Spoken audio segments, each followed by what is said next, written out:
మరి మీ నర్సే తాత రానే వచ్చిండు. ఇక మరి మార్నింగ్ న్యూస్ విత్ నర్సే తాత ఏముంది మతలావు.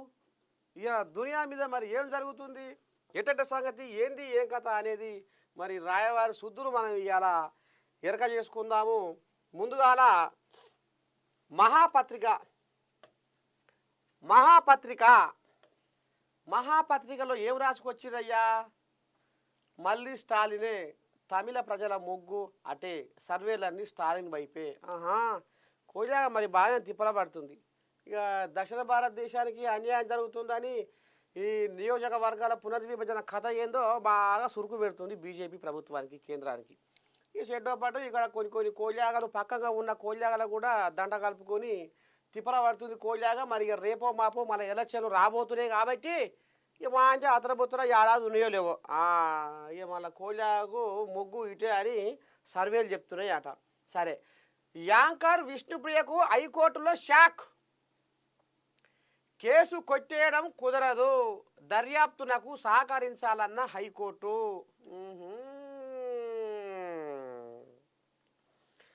బారు బోరు బచ్చానపేట ఇక టీవీ ఛానల్లో యాంకర్గా పనిచేసి షెడ్డో పెడ్డో ఇంతో అంతో పేరు రాగానే పాయని దండం పెట్టి ఇక అది ఆసరగా చేసుకొని బెట్టింగ్ యాపిలల్లా కథ నడిపించి ఇక నీ దండం పెట్టి నిమిషానికింత సెకండ్కింత నిమిషానికింత సెకండ్కింత నీకింత నాకింత అని ఆఖరకు వస్తున్న కల్లా అంత పోయి బొంత చేతికొచ్చే కాలానికి పోరగాళ్లకు దాపురం చేసిరు.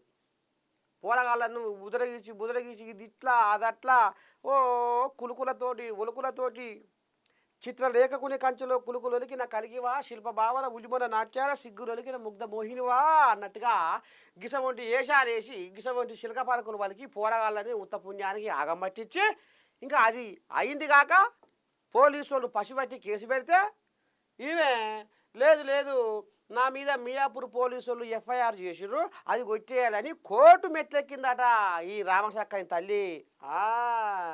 ఎట చూస్తుందో చూడురి, ఆమె అందం చూడు ఎట్టుంది.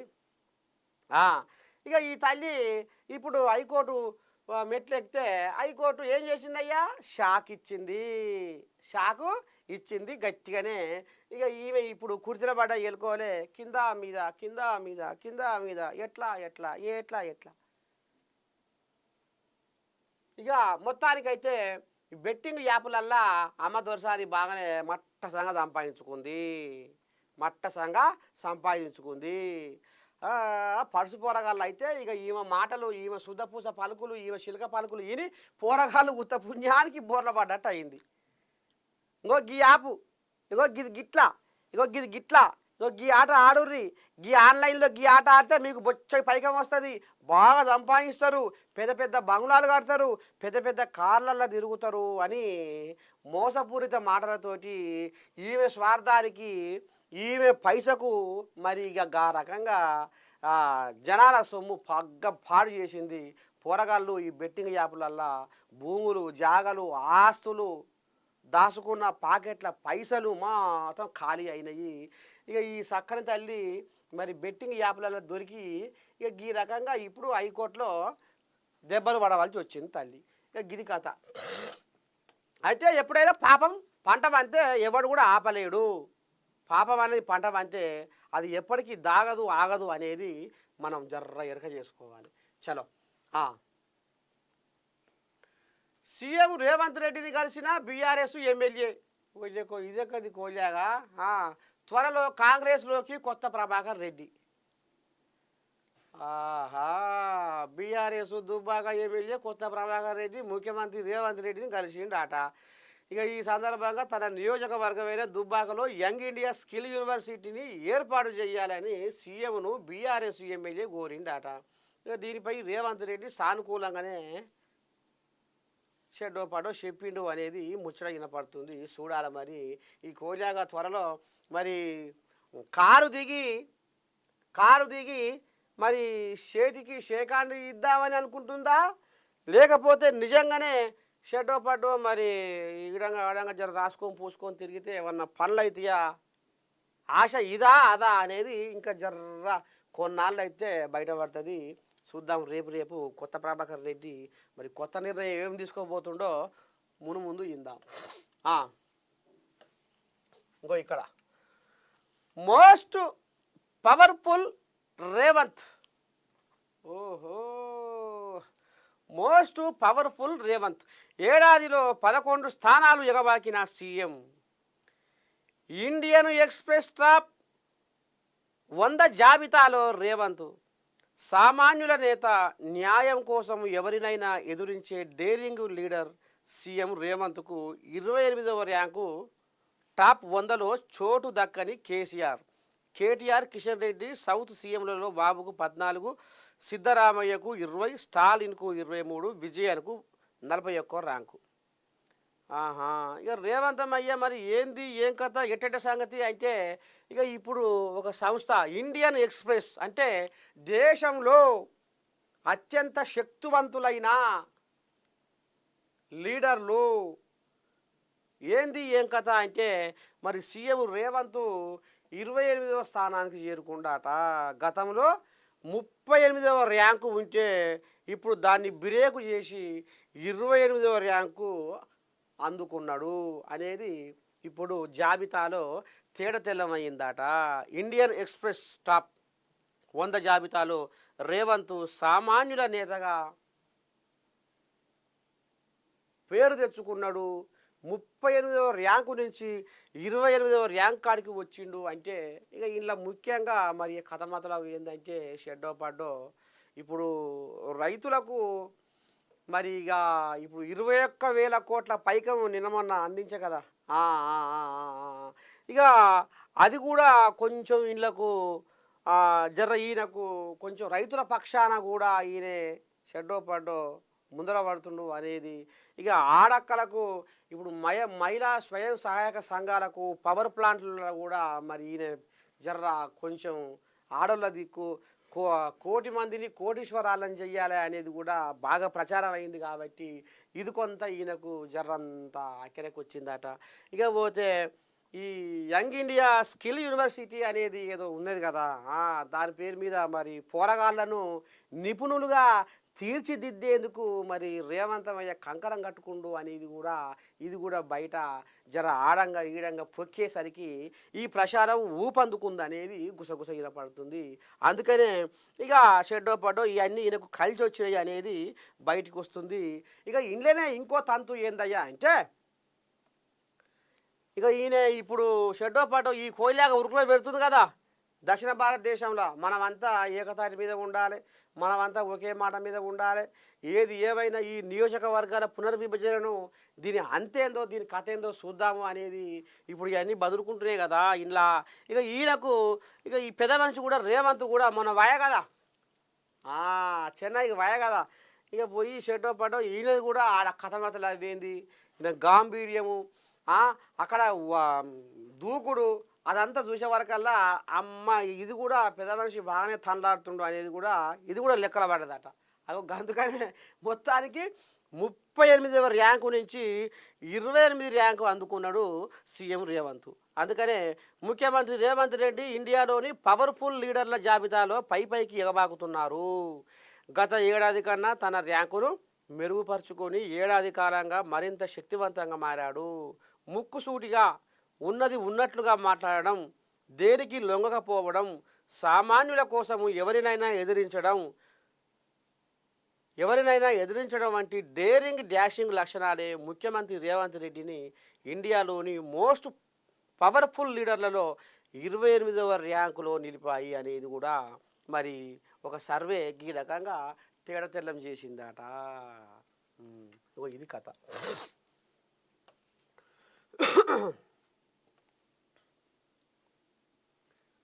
ఉగాది వేళ తెలంగాణ సర్కారు కానుక. ముఖ్యమంత్రి రేవంత్ చేతుల మీదుగా సన్నబియ్యం పథకం ప్రారంభం. ప్రజా పంపిణీ వ్యవస్థ బియ్యం కోసం రూపాయలు 10,665 కోట్లు ఖర్చు. మీడియా సమావేశంలో మంత్రి ఉత్తమ్ వెల్లడి. ఇక ఎట్లా చేదువు ఏమి చేదువు ఎట్లయిపోయా మా బతుకు ఏమైపోయా మా బతుకు పండుగ గోలిగా తిన్నందం లేదు పన్నందం లేదు దేవుడు. పోనీ ఏంది తాత రామసక్కని సర్కారోళ్ళు రామసక్కని సన్నబియ్యం అందిస్తుంటే నువ్వేం సక్కన తిన్న అందం లేదు పని అందం లేదని మళ్ళీ గీ కథ ముంగటేసుకుంటున్నావు, ఇప్పుడైనా సంతోషంగా ఉండరాదు అని మీకు అనుమానం వస్తుండొచ్చు. కానీ ఈ ఏడుపు నాది కాదుల్లో, ఈ ఏడుపు ఎవరిది? ఇప్పుడు శంకరా భగవంతా ఏమి చేదుము ఎట్ట చేదుము ఎవరిని కలుసుకునే యాళ్ళ లేదు, ఎప్పుడు డ్యూటీలు కానీ ఈ డ్యూటీలలో మునిగిపోతుంటే ఇంటికాడ మాకు మధ్యలో మోత అవుతుంది. ఎవరికి మధ్యలో మోత అవుతుంది, ఎవరి డ్యూటీలు ఏంది ఏం కదా అనుకుంటురా పబ్లికు. ఇక మరి రెవెన్యూ శాఖ వాళ్ళకు ఈ మాట వినంగానే నిద్ర పడతలేదట. పౌర సంబంధాల శాఖ వాళ్లకు ఈ పలుకు వినంగానే నిద్ర పడతలేదట. మరి ఎందుకు? మరి సన్నబియ్యం ఉగాది వేళ సర్కారు రామసక్కని కానుక తీసుకొచ్చి ఇక మరి పేదోళ్లకు ఈ రేషన్ కార్డు ఉన్న అరువులకు సన్నబియ్యం ఇద్దామని వాళ్ళ కడుపు నింపుదామని చూస్తుంటే గతంలో దొడ్డు బియ్యంతో వాళ్ళు తినలేక యాష్టకొని వాళ్ళకు ఇసుకు పుట్టి అవి అక్కడక్కడనే బ్లాకులు అమ్ముకుంటుర్రు, అవి పక్క రాష్ట్రాలకు వెళ్ళిపోతున్నాయి. ఇదంతా ఉత్తబుర్రే అవుతుంది. కాబట్టి సర్కారు గింతరామసక్క నిర్ణయం తీసుకొని సన్న బియ్యం ఇద్దామని వాళ్ళు తారాడుతుంటే నువ్వేంది తాత ఈ రెవెన్యూ అధికారులకు నిద్ర పడతలేదంటావు, ఈ పౌర సంబంధాల శాఖ వాళ్లకు పానం నిమ్మలంగా లేదంటావు అనేది మీ గుసగుస. అగో గాడికే వస్తున్నా. ఇక పాపం ఇప్పుడు మనకు ఇక్కడ ఏమన్నారు, ఉగాది వేరా, ఉగాది పండుగ వస్తుంది. ఉగాది పండుగ నాడు మరి ఉగాది పండుగ అంటే ఏందే? తెలుగు సంవత్సరంలో మొట్టమొదటి పండుగ ఉగాది. ఇక ఈ ఉగాదిలో ఇక చేదు తీపి ఒగరు ఎన్ని రకాలు ఉంటాయి ఇక మీకు అందరికీ ఎరుకునం వచ్చిందే, నేను చెప్పవలసిన అవసరం లేదు. అయితే ఇక మరి షెడ్డో పడ్డో గా తరీకన మరి మనం ఇన్నాళ్ళ కష్టమేంది, మన సుఖమేంది, మన దుఃఖమేంది, మన పోరగాళ్ళ పరిస్థితి ఏంది, నీ పరిస్థితి ఏంది, నా పరిస్థితి ఏంది, ఎట్ట పోతుంది మన సంసారం, రేపు మన బతుకు తెరువు ఇంకెట్ట చేసుకుందాము, ఇంకా ఏ రకంగా మన సంసారాన్ని నిలబెట్టుకుందాము అనేది ఇతరాలు మొగలు ఇక మరి పిల్లలతోటి ఇంట్లో కిలకిల అనేటట్టుగా కలకల ఆడేటట్టుగా ముద్దుగా మురుసుకుంటా ముచ్చట పెట్టుకునే పండుగ.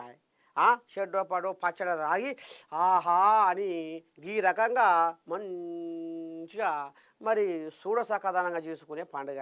మరి ఎట్లా ఏంది ఏం కథ అంటే ఇప్పుడు ఇది ఎవరి కోసం చెప్తుండయ్యా మీ నర్సయ్య తాత అంటే రెవెన్యూ అధికారులు పౌర సంబంధాల అధికారులకు పానం నిమ్మలం లేకపోవడానికి కారణం ఏందయ్యా అంటే ఈ ఉగాది పండుగ నాడే ఈ సర్కారోళ్ళు ఈ సన్న బియ్యం పంపిణీ పెడితే మేము ఏం చేయాలి, ఎక్కడ ఉరుకులో పెట్టాలి, ఏడంగా ఇది చేయాలి గట్లా.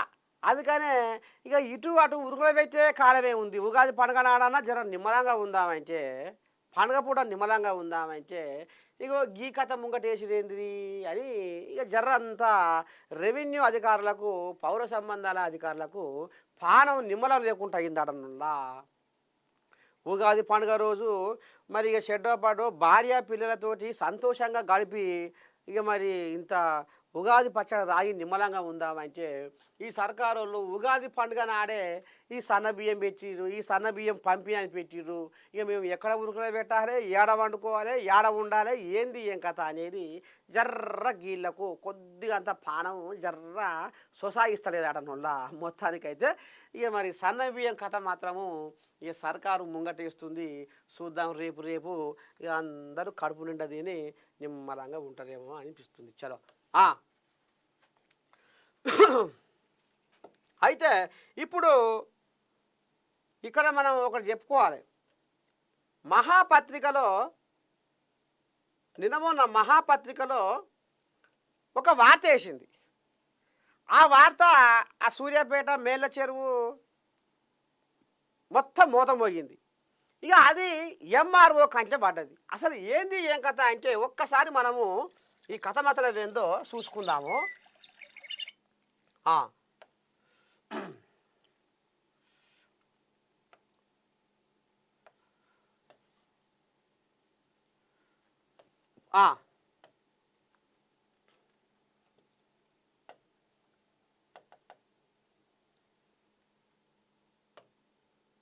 ఇగో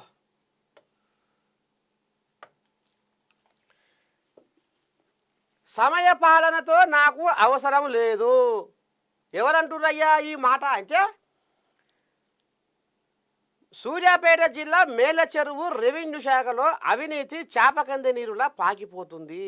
మేళ్ళచెరువు తహసీల్దార్ కార్యాలయంలో ఆర్ఐగా పనిచేస్తున్న మోసిన్ బాబా పనితీరు నేనే రాజు నేనే మంత్రి అన్న రేంజి ఉందంటున్నారు. ఇంకో ఇది కథ. మొత్తానికి ఇది నిన్నమొన్ననే వచ్చింది కథ. తహసీల్దార్ ఉన్న కార్యాలయంలో సార్దే పైచేయి. సారు పనితనంపై పై అధికారుల పట్టింపు లేదంటున్న ప్రజలు. మంత్రి ఇలాకాలో ఇలాంటి అధికారులా?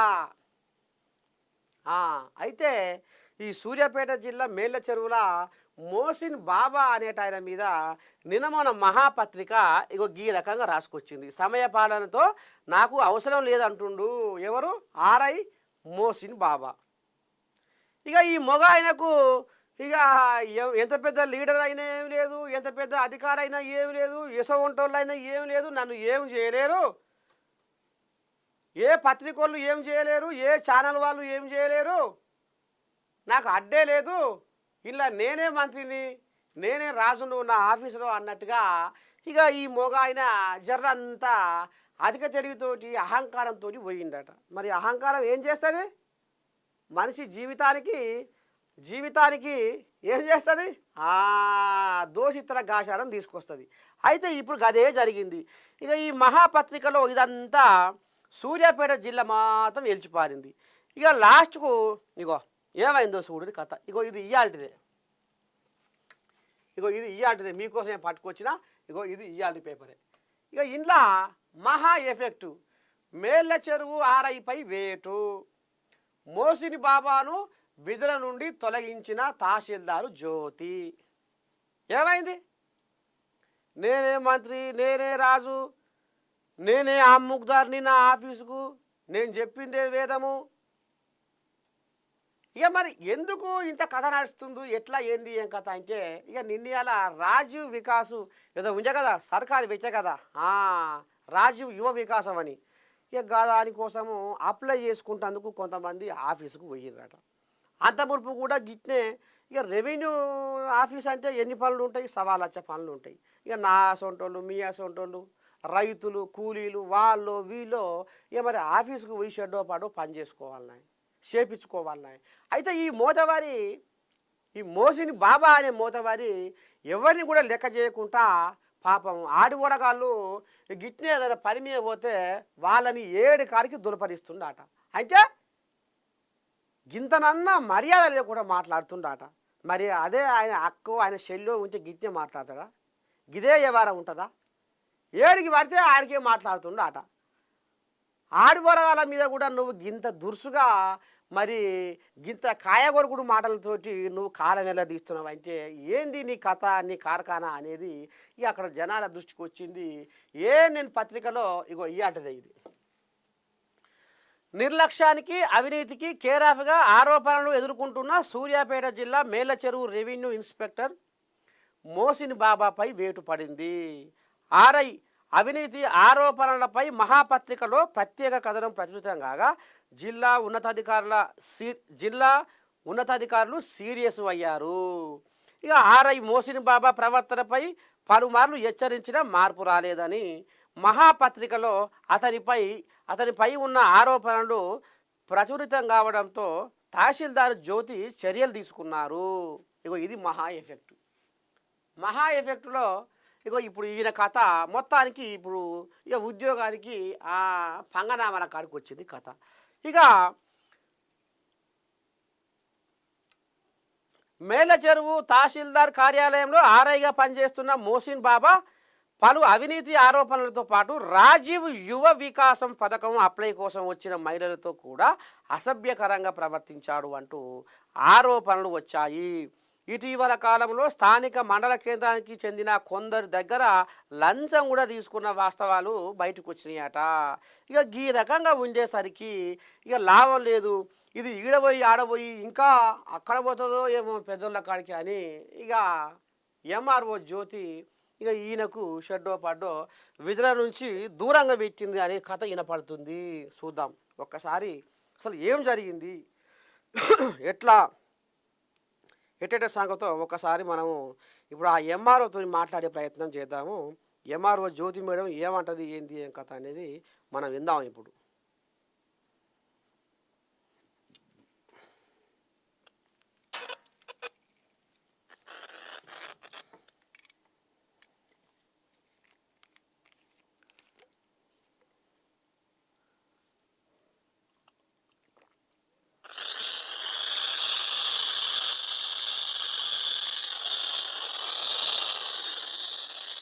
ఏంది సప్పుడు చదవకూడదు, ఒకటే గందరగోళం.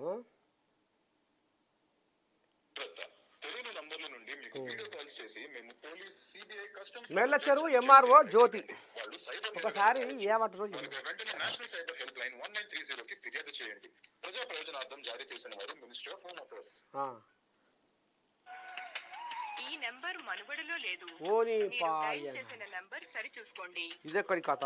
This number does not.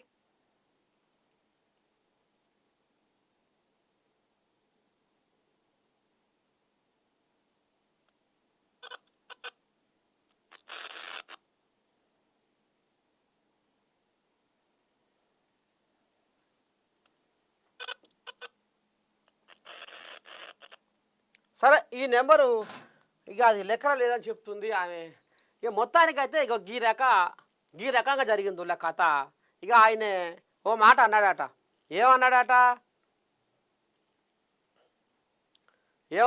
ఇగో ఆరై మోసిన బాబా ఇగో ఇదే కోయిలాగా, మీరేదే ఆ బెదిరిస్తుర్రో, మాట మాటకు ఈ పత్రిక అంటారు, ఆ న్యూస్ ఛానల్ అంటారు, ఈ మీడియా అంటారు, మీరేంది మీ బిసాదేంది, మీకు అవసరమైతే నాదొకటి మోసిన బాబా గిట్ట చేస్తుండని కట్అవుట్ పెట్టుకొని మీరు ఫ్లెక్సీ కట్టుకోరి, మీరు ఎక్కడ మేళ్ళ చెరువుల నడి రోడ్డు మీద ఫ్లెక్సీ కట్టుకోరి, నన్ను ఏం చేయలేరు అంటే ఈయన వెనకాల మరి ఎవరున్నారు, ఏ శక్తి ఉన్నది, ఎందుకు మరి ఈయనకి ఇంత పొగరు, ఇంత అహంకారంతో పెద్ద పెద్ద చరిత్రలో నిలిచిపోయిన మేధావులు పెద్ద పెద్దోళ్ళే ఎడగలిచి ఆఖరికి వస్తారు కల్లా అది వాళ్ళకే చరిత్ర లేకుండా అయిపోయింది, మర్చిపోయారు అప్పుడే జనాలు. ఇక మరి ఈయన అహంకారంతో కళ్ళు నెత్తికెక్కి ఈ రకంగా ఆడోళ్ళతోటి ఇక మరి ఏడికి పడితే ఆడికి దురుసుగా నోటి దూలతోటి ఈ రకంగా వ్యవహరిస్తే కథ ఇప్పుడు ఏడికి వచ్చింది, ఆ ఉద్యోగం నుంచి పక్కకు పెట్టిరు అనేది గుసగుసని బాధ్యత అయిపోయింది ఈయన కథ. అట్లా ఇగో గిది కథ. మొత్తానికి కొద్దిగా మనిషి ఒక సర్కారు అధికారిగా పనిచేస్తున్నప్పుడు వృత్తి రక్షణే జీవనోపాధి అని నమ్ముకొని బతుకుతున్నప్పుడు ఆయన వెనకాల మరి నా కుటుంబ సభ్యులు, నా కథ, నా కార్ఖానా, నేను మరి వృత్తికి సృష్టి చక్రంలో వృత్తి ధర్మాన్ని పాటించకపోతే ఆ జన్మ వ్యర్థము అనేది మాత్రము మరి గుర్తుపెట్టుకొని పనిచేయాల్సి ఉంటుంది. ఇక ఈ కోయిలాగా ఏడికి పడితే ఆడికి దురుసుగా మాట్లాడి నన్ను ఎవరు ఏం చేయలేరు అన్నట్టుగా ఇక మరి ఉరుకులో పెడితే ఇప్పుడు ఏమైంది, కొంకులు నరికే కాడికి వచ్చింది కథ. ఇక మోసిన బాబా ఇక ఈ రకంగా చేసుకొని ఇప్పుడు ఆ ఎంఆర్ఓ జ్యోతి ఈయనని కడకు నూకిందట. చూద్దాం మరి రేపు ఇంకా ఏం నడుస్తుంది, ఏంది ఏం కథ అనేది. మొత్తం మీద మహా ఎఫెక్టు ఇక మోసిన బాబాకు మాత్రము బాగానే మధ్యలో మూత మోగించిందిలా. చలో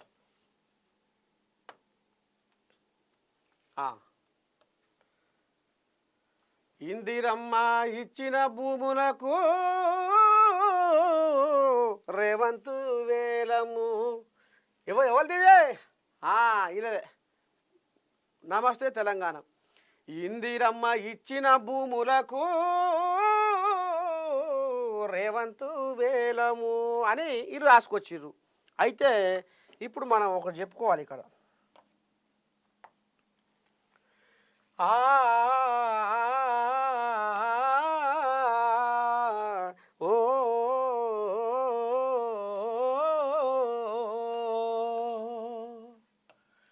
ఇందిరమ్మ రాజ్యములో ఇచ్చిన భూములు, ఇందిరమ్మ రాజ్యములో ఇచ్చిన భూములు ఎవడు మింగేరా, ఎవడు మింగెరా. తెర లోపలికి పోతే అసలు ముచ్చట బయటకు వస్తుంది. ఇప్పుడు ఇందిరమ్మ రాజ్యంలో ఆనాడు ఇందిరమ్మ రాజ్యంలో ఇందిరమ్మ పరిపాలనలో కూడుకు గూడుకు మరి ఈ నిరుపేద జీవితాలు కనీసం ఉంటందుకు గూడు లేకుండా, కనీసం తింటందుకు కూడు లేకుండా, చేసుకొని బతుకుతందుకు దిక్కు దివాలా లేక, వాళ్ళకు ఏ దిక్కు లేక ఉన్నారు. కాబట్టి వాళ్ళకు ఎంతో కొంత అని ఇక మరి ఆనాడు ఇందిరమ్మ రాజ్యంలో పేదోళ్లకు భూములు వంచింది. ఇది జగం ఎరిగిన సత్యం అంతటా. కానీ ఆఖరికి వస్తున్న కల్లా కేసీరామయ్య 10 ఏళ్ల రాజ్యంలో తెలంగాణ చుట్టూతా 33 జిల్లాలల్లా ఇక నీ దండం పెడితే దొరికిందే దొరికిందే దొరికిందే దొరికిందే దొరికింది మొత్తం బరుక్కుంటా ఈ ఇందిరమ్మ రాజ్యంలో ఇచ్చిన పేదోళ్ళ భూములు వాళ్ళ నోటికాడి ముద్దను గుంజుగా తిన్నారు. ఇది ఇప్పుడు నువ్వు ఎక్కడన్నా తిరుగు తెలంగాణలో. ఏమైనా మీకు ఆ ఇందిరమ్మ రాజ్యంలో భూములు ఇచ్చి అంటే పేదోళ్ళని అడగాలి, మీరు నిరుపేదోళ్ళని అడగాలి. మరి ఇందిరమ్మ రాజ్యంలో మీకు భూములు జాగాలు ఇచ్చిందట, ఎట్టెట సంగతి ఏంది, మరి పంట పండిస్తుర్రా ఏం సంగతి అంటే ఇక వాళ్ళు కంటికి పుట్టాడు ఏడ్చుకుంటా, ఎక్కడిది నాయనా మాకు ఇందిరమ్మ రాజ్యంలో భూములు ఇస్తే, అసలు పేరు భూములు ఇస్తే, సర్కారు భూములు ఇస్తే వాటిని ఎక్కడెక్కడ ఎగరాగి దురుపుగురు దేవుడు. అధికారులాట మా ఊరి సర్పంచ్ ఎంపీటీసీ చోటామట నాయకులు గుంపు కూడి మమ్మల్ని బెదిరించి అదిరించి నువ్వు ఇస్తావా ఇవ్వవా అని సంతకాలు చేయించుకురు దేవుడా. ఏమనంటే ఈడ కంపెనీ కడుతున్నాము, ఈడ కంపెనీ కడితే నీకు ఇంతో అంత బాధ్యత ఉంటుంది, నీ కొడుకు నౌకరు ఇస్తాము, నీ బిడ్డకు నౌకరు వస్తుందని నమ్మబలిగిరు దేవుడా. ఏం చేయాలి ఎట్ట చేయాలి దేవుడు అని ఇప్పుడు ఊర్లో పోయిన జనాలు గిట్లా అంటారు. వీళ్ళు ఇక పెద్ద మనిషి ఈయన 10 ఏళ్ల రాజ్యంలో మొత్తం సర్కారు భూముల మీద సోయి పెట్టి మొత్తం వాటిని ఎక్కడికక్కడ పగ్గం పాడు చేసి ఏమన్నంటే ఆ కంపెనీ వస్తుంది, ఏమన్నంటే ఈ కంపెనీ వస్తుంది, ఈ కంపెనీతోటి ఈ ఊరోళ్ళకు ఈ ఫాయిదా అవుతుంది, ఆ ఫాయిదా అవుతుంది. జనాలు వినకుంటే మరలబడితే పోలీసులతోటి వాళ్ళని బెదిరించుడు, అక్రమంగా కేసులు పెట్టుడు, తీసుకుపోయి జైల్లో వేసుడు. ఎవడెవడు ఎదురు మలుతుండో వాడిని కనిపెట్టరా, ఎవడు ఎదురు మలుతుండో బిరుగా వాడిని కనిపెట్టు, వాడిని లగ్గం చేద్దాం.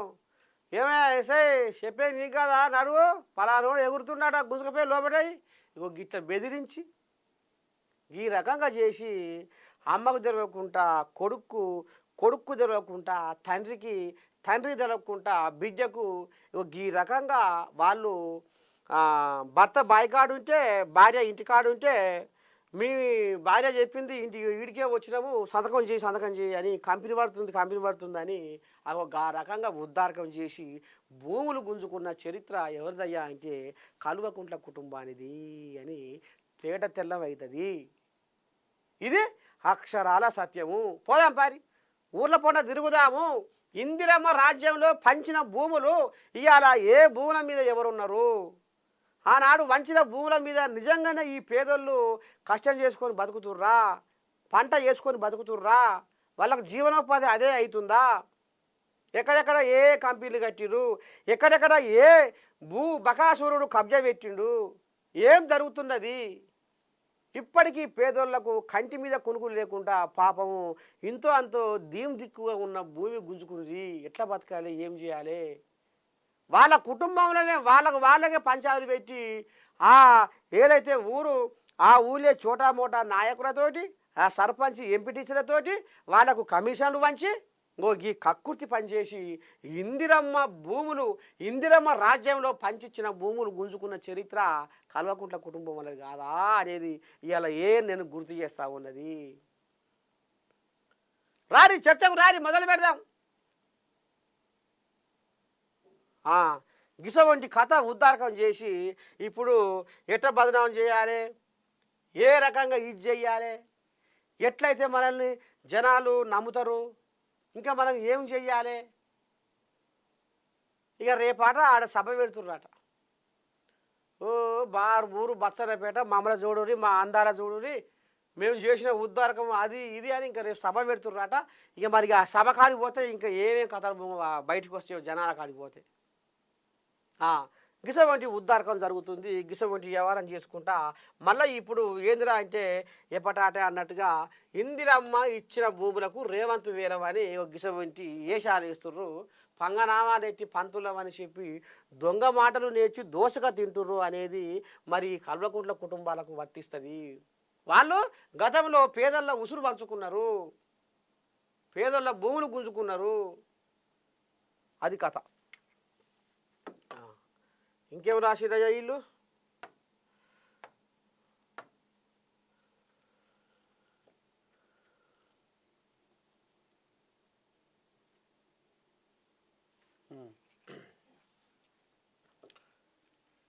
ఏప్రిల్ 27న బీఆర్ఎస్ రజతోత్సవ మహాసభ. అదే ఇక హన్మకొండ జిల్లా ఎలకతుర్తిలో లక్షల మందితో భారీ బహిరంగ సభ పెట్టుకుంటారు అట. ఇక ఏమేమి పెట్టుకుంటారో ఏమేమి మాట్లాడుకుంటారో ఏం కథ కానీ మొత్తానికి ఇక ఈ కథ నడుస్తుంది. చూద్దాం రేపు రేపు ఏం జరగబోతుందో.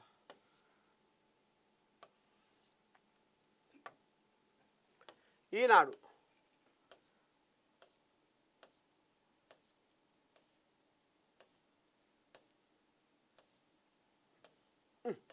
అమ్మో అయ్యో పండగ కోలిగా ఇదే పని ఐళ్ళకు. ఏదిలా ఆయివన వార్త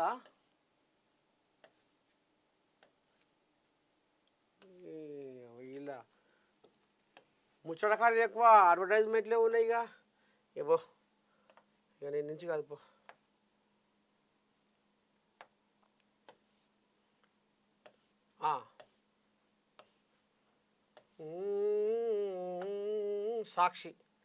సాక్షిలో ఏమొచ్చిందయ్యా అంటే పేక మేడల్లా కుప్పగూలాయి. థాయిలాండ్ మయన్మార్లో భారీ భూకంపం, నేలమట్టమైన భవనాలు.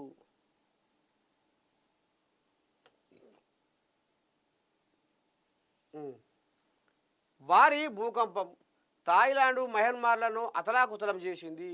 7.7 తీవ్రతతో మయన్మార్లో సంభవించిన ప్రకంపనల నాటికి ఇరు దేశాల్లో అపార ఆస్తి నష్టం సంభవించింది. భారీ భవనాలు కుప్పగూలిపోయినాయి, నిర్మాణాలన్నీ పగుళ్ళిచ్చినాయి, మౌలిక సదుపాయాలు తీవ్రంగా దెబ్బతిన్నాయి. విధ్వంస తీవ్రత దృష్ట్యా ప్రాణ నష్టము భారీగానే ఉంటుందని అనుమానిస్తున్నారు. ఇప్పటిదాకా మయన్మార్లో 180 మందికి పైగా మరణించగా 770 మందికి పైగా గాయపడ్డారు. బ్యాంకాక్లో 10 మందికి పైగా మృత్యువాత పడ్డారు. అంతర్యుద్ధంతో అతలాకుతలమవుతున్న మయన్మార్లో సహాయక పునరావాస చర్యలు సవాలుగా మారాయి. థాయిలాండ్ మయన్మార్లో భారీ భూకంపం, నేలమట్టమైన భవనాలు. చూస్తున్నారు కదా ఎంతమంది చచ్చిరట. ఇప్పుడు 200 ఇంకా బొచ్చడి మంది ఆ శిథిలాల కింద ఉన్నారట, చిక్కొని పోయిరట వాళ్ళు. మరి ఈ భూకంపం ఏంది ఏం కథ మరి ఎట సంగతి? ఈ భూకంపంతో జనాలకు ఇట్లా అయిపోతుంది అట్లా అయిపోతుంది. మా చిన్నతనంలో అంటుండే ఇక రాజ్యం ఉండదటరా, రాజ్యం ఉండదట. ఇక మరి ఎవరో దేవుడు కన్ను తెరిస్తే మొత్తం భూమి 7 కాడికి ఇట్లా మళ్ళా ఇట్లా ఇచ్చుకపోయి మళ్ళీ ఇట్లా కూడుపుకుంటుందట. ఇక అందులో మొత్తం దేశాలే రాజ్యాలే మొత్తం ఆ పరిర పడిపోతాయి అట. ఇక మనం సంపాదించుకున్న ఆస్తులు ఎక్కడ పోతాయో, మనం సంపాదించుకున్న డబ్బులు ఎక్కడ పోతాయో, మన కుటుంబం సభ్యులు ఎక్కడ పోతారో, మనం ఎక్కడ పోతామో అని ఈ రకంగా అనుకునేది. ఇప్పుడు ఇక మరి దగ్గరకు వస్తుందా అని అనిపిస్తుంది. మరి భూకంపాలకు ఒక్క మాట మాత్రము మరి నేను కూడా ఒక్క ముచ్చట నేను ద్వారా ఏం చెప్తున్నా అంటే, ఈ భూకంపాలు మరి ఎట్లా ఏంది ఏం కథ అంటే ఒక్కటి మాత్రం ఉండదు ఒక మతలావు. ఇప్పుడు ఎనకడికి జనాలు ఏం చేసేది? గొర్రెకాడు పోయినోడో, గొడ్డుకాడు పోయినోడో, పసరకాడు పోయినోడో, బాయికాడు పోయినోడో ఏం చేసేది? ఇక గిట్ట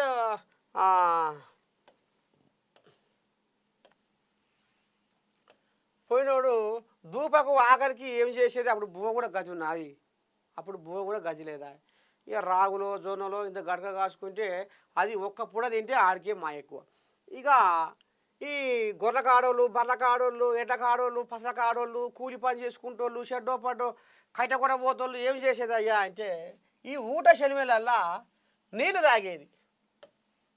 ఊట శనిమేలల్లా మంచిగా ఊట తీసుకుంటే అందులో తేటగా పచ్చిపాల లెక్క కొబ్బరి నీళ్ళు లెక్క తయారవుతాయి ఆ నీళ్ళు. ఆ నీళ్లు తాగేది. ఆ నీళ్ళు కూడా అసలు ఆ నీళ్లు తాగితే ఏ రోగం రాకపోయేది, అంత మంచి నీళ్ళు ఆ నీళ్ళు. ఇక అది ఇంతింత ఇంతింత ఇంతింత ఇంతింత ఇంతింత ఇంతింత. ఇక మరి ఇప్పుడు ఈ ఊట శనిమ అంటే ఇప్పుడు మూట అయిపోయింది జనాలకు లేదు. ఇంకోటి ఏంటంటే మొత్తం ఈ భూగర్భ జలాలు అడుగడుగున ఈ కెమికల్స్ ఫ్యాక్టరీలతోటి ఆగానికి వచ్చినాయి, కలుషితమైనవి. ఇవాళ రైతన్నల పంట పొలాలే పండకుండా అయిపోతున్నాయి. ఇక ఈ వెనకటికి ఈ ఊట శనిమలలో నీరు తాగిర్రు, షెడ్డోపాటో సంవత్సరాల వెళ్ళ తీసుకుర్రు. ఇక ఇప్పుడు అడుగడుగున బుడియ బావులు అన్నట్టు ఇక అడుగడుగున బావులు బావులు ఇగో బోర్లు, పొక్కలు, ఒక్కొక్క పొక్కని దండం పెట్టి 600 ఫీట్లు, 700 ఫీట్లు, 1000 ఫీట్లు. ఇప్పుడు ఇప్పుడు ఒక్కొక్క రైతు కూడా పంట పొలాల కోసము 4 బోర్లు, 5 బోర్లు, 6 బోర్లు, ఒక్కొక్క రైతు 10 బోర్లు. ఈ రకంగా మొత్తం భూతల్లికి పొక్కలు పెడుతుర్రు. భూతల్లికి మొత్తం 7 కాడికి పొక్కలు పెట్టే వరకనే ఇప్పుడు ఏమవుతుందిగా, ఇప్పుడు అడుగున్న భూమి మొత్తం పైకి వచ్చి మీద పడితే ఇప్పుడు లోపల మొత్తం సంద అయిపోయాయి. ఇప్పుడు ఇల్లు కడితే ఇల్లుకు బునాది ఎంత గట్టిగుంటే ఇల్లు అంత గట్టిగుంటుంది. ఇక మరి నీకు సందులు, బొందులు, పర్రెలు, బొర్రెలు, ఈ మైనింగ్ మాఫియాతోటి అది కొంత పెద్ద పెద్ద గుట్టలు వలగజీరి ఎక్కడికక్కడ ఈ ప్రకృతిని సర్వనాశనం చేస్తుర్రు. పెద్ద పెద్ద కంపెనీలలో పెద్ద పెద్ద కెమికల్ ఫ్యాక్టరీ వాళ్ళు ఏం చేస్తున్నారు అయ్యా అంటే ఆ చుట్టూ పారు కూడా కట్టుకుంటారు. వాడు కంపెనీ గింతంతా కట్టుకున్న చుట్టూ ప్రహరీ గోడ మాత్రం బిర్రగా దట్టగా కట్టుకుంటాడు. ఎందుకంటే ఇక వాడు అలా చేసే పని ఎవరిని గాని రావద్దు. కెమికల్ కంపెనీలకు ఇక వాళ్ళు కెమికల్ కంపెనీల వాళ్ళు చేసే పని బయటికి గాని రాకుండా ఏం చేస్తారు అయ్యా అంటే వాళ్ళు కూడా కింద బోరు పొక్కలు వేస్తారు. ఒక్కొక్క కంపెనీడు నీ దండ పెడితే ఒక 60-70 పొక్కలు వేసి పెడతాడు. ఈ కంపెనీలకు వెళ్ళి వచ్చి ఆ వ్యర్థాలు మొత్తము ఆ బోరు పొక్కలలో నింపుతారు. ఇక అయ్యేం చేస్తాయి, కిందికి పోయి భూగర్భ జలాలలో కలిసి ఈ రైతన్నలు కూడా వేసుకుంటారు కదా పాపం బోర్లు. ఇక వీటికి ఆడికి మొత్తం అన్నీ లోపల అన్నీ పాయలేనాయి, లింకులేనాయి. ఇక ఈ నీళ్ళు పోయి ఆ నీళ్ళలో కలవ, ఆ నీళ్ళు పైకి రాను, ఆ పంట పొలం బారా, అది రోగం వచ్చి ఎండిపోను, రైతన్న లబో దిబో అన ఎక్కడేం చేయలేక ఉరి పెట్టుకొని సావా. సరే, ఇది కెమికల్ ఫ్యాక్టరీల వల్ల రైతన్నలకు నష్టం. అయితే ఇప్పుడు దేశం వెలుపున, రాజ్యం వెలుపున మాత్రం ఇప్పుడు ఇట్లాంటి బోర్పొక్కలు వేయడం వల్ల కూడా భూమికి లోపల సందవుతుంది అనేది కూడా వెనకడికి మరి మా తాత ముత్తాతలు చెప్పేది. ఇప్పుడు కూడా ఊర్ల పూట పోతుంటే కూడా ఇంక ఈ గుసగుస బయటకు వస్తుంది. ఈ లోపల ఈ పొరలు పొరలు పొరలు పొరలు ఏదైతే ఇప్పుడు ఈ పొక్కలు, ఈ సందులు, ఈ పర్యలు ఉండేసరికి మరి ఏం చేయాలి, లోపల ఉన్న మట్టి మొత్తం పైకి వచ్చినాక దానికి పట్టు ఉంటుంది కదా, లూజ్ అవుతుంది కదా. మళ్ళీ ఏం చేస్తుంది భూతల్లి, పైన ఉన్న మట్టిని మళ్ళీ లోపలికి వేసుకుంటుంది. పైన ఉన్న మట్టిని మళ్ళీ ఇట్లా అని ఇట్లా అని ఇట్లా ఇట్లా అంటే మళ్ళా కొంత భూమి సల్బిల్ అయింది. అట్లా అందుకనే ఇక మరి ఈ రకంగా ఉంది కథ. కాబట్టి భూకంపాలు ఇది కూడా ఒక కారణమే అని చెప్పుకోవచ్చు. ఇది కథ మొత్తానికి భూకంపంతో పాపము ఇక థాయిలాండ్ మయన్మార్లో ఇవాళ 100,000 మంది ఆగానికి వచ్చిర్రు. పెద్ద పెద్ద భవంతిలు, 30 అంతస్తుల భవనమే కూలిపోయిందంటే ఏను చూడు. ఇక గిది కథ. వాళ్ళకి ఇప్పుడు కంటి మీద కునుకు లేకుండా అన్నవో రామచంద్ర అని ఇప్పుడు అఘోరిస్తుర్రు. ఇక మరి పెద్ద మనిషి మోడీ కూడా నేను కూడా ఎంతో కొంత సాయం చేస్తా, ఆదుకుంటా అనేది కూడా మరి ఈయన కూడా ప్రకటించిండట. కానీ ఇక ఏం ప్రకటిస్తే మాత్రం ఏం లాభం ఉంది? పోయిన పానాలు తిరిగి వస్తాయా? రావు. ఒక గిది కథ నేను మర్చిపోతున్నా. అది మన రాజ్ ఠాకూర్ ఎమ్మెల్యే రాజ్ ఠాకూర్ భార్య పిల్లలతోటి, కోడళ్ళతోటి పిల్లలతోటి బయట దేశం పోయిందట, థాయిలాండ్, బ్యాంకాక్. ఓ అమ్మ, వీళ్ళు గిట్టనే ఉన్నదట. ఆడంగా ఓ పరపర పర పర పర పర ఆడి ఇక మరి అంట చూడు, ఉరువు మెరుపుతోటి ఒకటే పడలు అన్నదట. వామ్మని దండం పెడితే సస్తివిరో బస్తివిరో అని తట్ట బుట్ట చదువుకొని ఉర్రుకు ఎయిర్పోర్ట్లకు. ఇక ఆడిపోయినాక గిడికి సంగతాన్ని పోరగాలు పొటగాలు ఆయన ఎమ్మెల్యేకి ఫోన్ చేస్తే, వామ్మో ఇక అక్కడ మీరు ఉండకూరు, వెళ్ళిరారని ఇక ఆ రకంగా వాళ్ళకు ఫోన్లలో మాట్లాడిండట. మొత్తానికైతే క్షేమంగా బయటపడరట వాళ్ళు. ఇగో గీ ఉద్దారకం జరుగుతుంది. ఇగో గిది భూకంపాల కథ. సరే,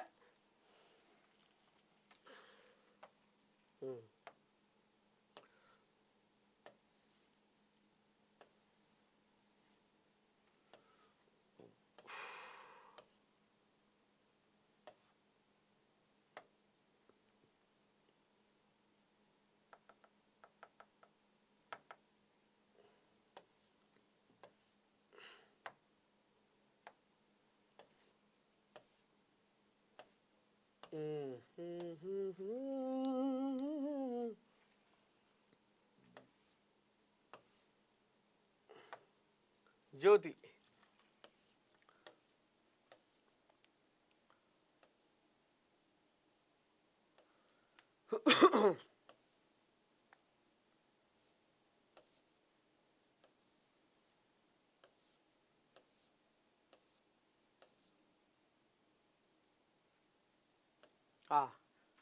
కులోన్మాద హత్య. తన కూతుర్ని ప్రేమిస్తున్నాడని యువకుడిని గొడ్డలతో నరికి చంపిన తండ్రి. పెద్దపల్లిలో దారుణం. యువకుడికి కూతురు బర్త్డే విషెస్ చెప్పడం, అతడితో కేక్ కట్ చేయించడంతో ఆగ్రహం.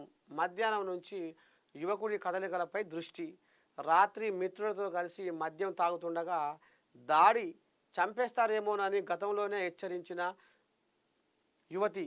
గతంలోనూ 2 సార్లు యువకుడిపై దాడికి యత్నం.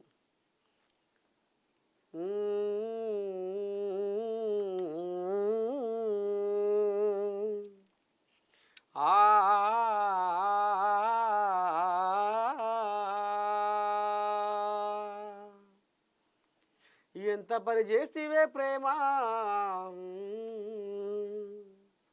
ఎంత పని చేస్తీవే ప్రేమ. ఈ కులాల కుంపట్లతోటి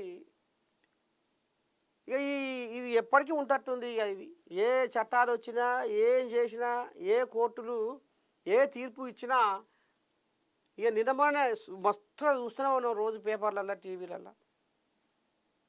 హత్యలు, పరువు హత్యలు. ఇక మరి నరలోకమేమో విచ్చలవిడిగా ప్రేమించి పెళ్ళి, అది ఏ కులం అన్నా కానీ, ఏ మతం అన్నా కానీ ప్రేమించి పెళ్లి చేసుకుంటూ ఎక్కువైపోయింది ఇప్పుడు దునియాలో. మరి పోరగాడు ఈ రకంగా మరి ఆ పొల కూడా చెప్పిందట, నిన్ను మా వాళ్ళు పగబట్టిర్రు, షెడ్డో బడ్డో దాడి చేస్తట్టుర్రు అని అన్నదట. ఆఖరికొస్తరకల్లా పుట్టిన రోజున ఆడే కథం పట్టించిరట ఈ పోరగాన్ని. ఇక గింత దారుణానికి మరి గింత అసలు మానవత్వం లేకుండా పోతుంది భూమి మీద. అమ్మా, నా బిడ్డని నువ్వు ప్రేమిస్తావా? నా బిడ్డ నీకు కావాలనా? గిట్లా ఈర్ష్య, పగలు, ద్వేషాలు పెంచుకొని అన్యాలంగా ఓ పోరగాన్ని మాత్రం పొట్టన పెట్టుకుర్రు. ఇక ప్రేమ అని కూడా ఇక పిల్లలు కూడా ఈ చదువు సంధ్యపై కూడా ధ్యాస లేక ఒక 10-17 ఏళ్ళనే వీళ్ళకు ప్రేమ అని, ప్రేమ దోమ అని. మరి ఈ కాలం తీరా లేకపోతే మరి ఈ మనసు తీరో కానీ 10-17-18 ఏళ్ళకే ప్రేమలని ఈ ప్రేమల వెనకాల పడుతుర్రు, ఈ ప్రేమలలో మునిగిపోతుర్రు. ఆఖరికొస్తరకల్లా ప్రాణాలు గాలిలో కలుపుకుంటుర్రు. ఏం ప్రేమలు, ఏం సాగులు, ఏం ఈ కులోన్మాద హత్యలు, ఏం పరువు హత్యలు ఎక్కడ అర్థమవుతలేదు. మీరు ఏమని అనుకోని. సరే, మొత్తానికైతే ఇక మరి పేపర్ల జాతకంలో మరి కథ మొదలవులు ఏమేమి తెలుసుకున్నాం,